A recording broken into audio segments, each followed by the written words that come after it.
Panorama group, जो सोचता है वो करता है। आपके अपने सपनों का आशियाना। नमस्कार, आप देख रहे हैं सिटी पोस्ट लाइव। मैं हूं सृष्टि राज।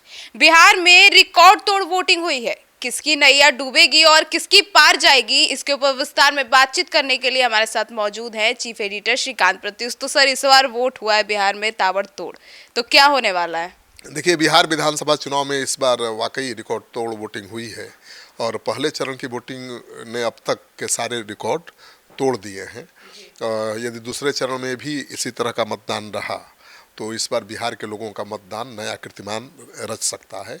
और इस मामले में कई लोगों से भी मैंने बात की तो लोगों की अलग अलग राय है, लेकिन मुझे लगता है कि बिहार विधानसभा चुनाव 2025 के पहले चरण में शाम 6 बजे तक 64.5 मतलब 64.5% वोटिंग हुई है। आज़ादी के बाद पहली बार इतनी वोटिंग हुई है बिहार में। तो पहले चरण में कुल 121 सीटों पर मतदान हुआ है और यह मतदान पिछले चुनावों से अधिक सक्रिय रहा है। और बिहार में अब तक सबसे अधिक मतदान 2000 के विधानसभा चुनाव में 62.57 मैंने 62.57% हुआ था और अब 64 को भी पार कर गया है। तो ये आज़ादी के बाद पहली बार ऐसा हुआ है।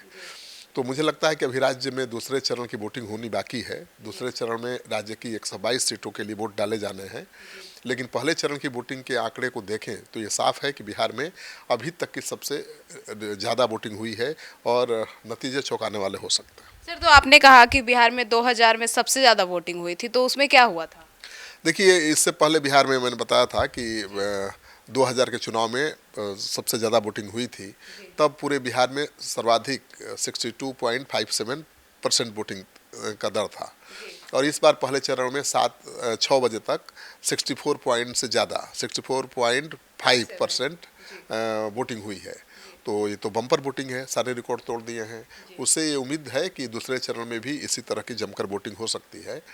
अगर ऐसा हुआ तो बिहार से अभी तक की लोकतंत्र की सबसे बड़ी खूबसूरती सामने आएगी और माना जाएगा कि भाई बिहार बहुत जागरूक है। वैसे जागरूक है राजनीतिक रूप से बिहार, लेकिन वोटिंग में इतनी सक्रियता से भागीदारी कई बड़े सवाल खड़े करती है। सर, लेकिन बिहार में इसके लिए भी जानकारी चाहिए कि बिहार विधानसभा चुनाव कब कब हुई और कितनी कितनी वोटिंग हुई? देखिए, बिहार विधानसभा चुनाव 1952 से अभी तक के आंकड़ों पर नज़र डालेंगी तो 1952 में 42.06% और बिहार विधानसभा चुनाव 1957 में 43.24%, बिहार विधानसभा चुनाव 1962 में 44.47%, 1967 में 51.51%, 1969 में 52.79%, 1972 में 52.79%। और आगे चलते हैं, ये कितना आपको बताऊं, 50% से 57% से कम ही रहा है और 2010 में ज़्यादा हुआ था। और मैं बता दूं कि 2000 में 62.57% वोट हुआ था और इसके बाद फिर दोबारा चुनाव हुआ था तो 46% ही वोट हुआ था। ठीक है। हाँ, 2005 में 45% से ज़्यादा 45.85% वोट हुआ था और 2010 में 52.73% वोट हुआ था, जिसमें नीतीश कुमार को सबसे ज़्यादा सीटें मिली थी। और 2025 में तो रिकॉर्ड ही तोड़ दिया है। 2015 में 2015 में आप ने देखा है कि 56.91% था और 2020 में 57.29%। तो 57.29 से सीधे 64.05% हो जाना तो बहुत बड़ी बढ़त है। अब तक का सबसे ज्यादा वोटिंग इसी बार हुई है। बिल्कुल, इतना आज तक कभी वोटिंग नहीं हुई आज़ादी के बाद और इसका मतलब भी बड़ा है। जी, तो सर, इसका क्या मतलब है? देखिए, चुनाव आयोग के आंकड़ों पर ध्यान डालिएगा तो 2020 में 56.9% वोट हुआ था। अब तक राज्य में सबसे अधिक वोटिंग की बात की जाए तो 2000 में हुई थी, जब 62.6% लोगों ने वोट डाले थे। तब राज्य में राष्ट्रपति शासन लागू था और पूरा बिहार राजनीतिक अनिश्चितता के दौर से गुजर रहा था। आज 2025 में यानी 25 साल बाद जब नीतीश कुमार अपनी सत्ता के 2 दशक पूरे करने की ओर बढ़ रहे हैं, मतलब 20 साल तो पूरा कर चुके हैं, बिहार एक बार फिर से लोकतंत्र के उत्सव में बहुत रुचि दिखा रहा है और वोटरों का जन सैलाब मतदान केंद्रों पर उमड़ा है। सर, तो ये जो पैटर्न्स बता रहे हैं वोटिंग के, जो 2000 से लेकर अभी तक के हैं, तो ये क्या बता रहे हैं, इसके मतलब क्या है? देखिए, 2000 के बिहार विधानसभा चुनाव में सबसे ज़्यादा वोटिंग हुई थी। आरजेडी सबसे बड़ी पार्टी बनकर उभरी थी, लेकिन बहुमत से कुछ सीटें कम रह गई।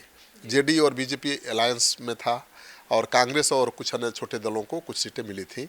राबड़ी देवी ने बहुमत होने का दावा किया और फिर मुख्यमंत्री बनी। उनकी सरकार 2005 तक चली भी, और जब राज्य में राजनीतिक अस्थिरता के बाद विधानसभा भंग हुई और दोबारा चुनाव कराए गए, तो आंकड़ों के मुताबिक बिहार में 1951 से अब तक विधानसभा चुनाव में मतदान का प्रतिशत सिर्फ 4 बार घटा है। बाकी हर बार लोगों ने पहले से ज़्यादा उत्साह दिखाया है, ज़्यादा वोटिंग की है। अब अगर 2025 में मतदान 65% के आसपास पहुंच गया है, तो यह न सिर्फ रिकॉर्ड तोड़ेगा बल्कि पिछले 7 दशकों की पूरी वोटिंग ट्रेंड लाइन को ऊपर उठा देगा और यह बताएगा कि SIR क्यों जरूरी था। तो SIR का भी बहुत बड़ा इम्पैक्ट हो सकता है। सर, तो ये इतनी भारी वोटिंग हुई है बिहार में, तो इसके मायने तो बहुत ही अलग होंगे। देखिए, बिहार की राजनीति में अक्सर कांटे का मुकाबला देखने को मिलता रहा है। यहाँ कुछ प्रतिशत मतदान का इजाफा भी नतीजों को पलट सकता है। पहले कहा जाता था कि अगर मतदान प्रतिशत बढ़ा तो सरकार के लिए मुश्किल है, लेकिन बीते कुछ सालों में यह पैटर्न पूरी तरह से बदल गया है।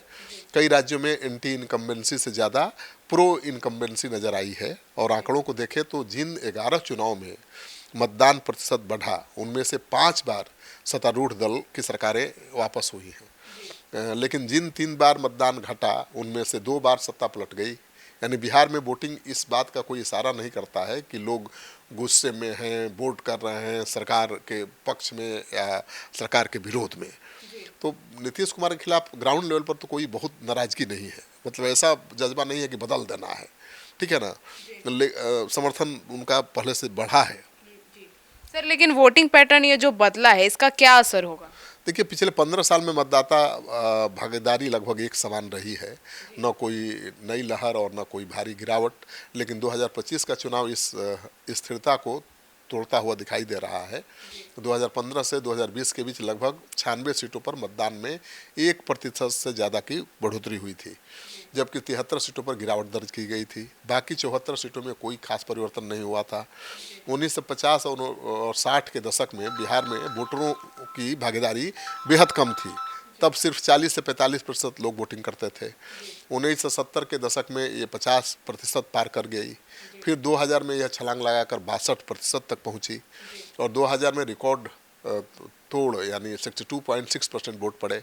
लेकिन राज्य में राष्ट्रपति शासन तब लग गया था और 2005 में जब वोटिंग हुई तो वोटिंग का परसेंटेज 46.5% तक रहा।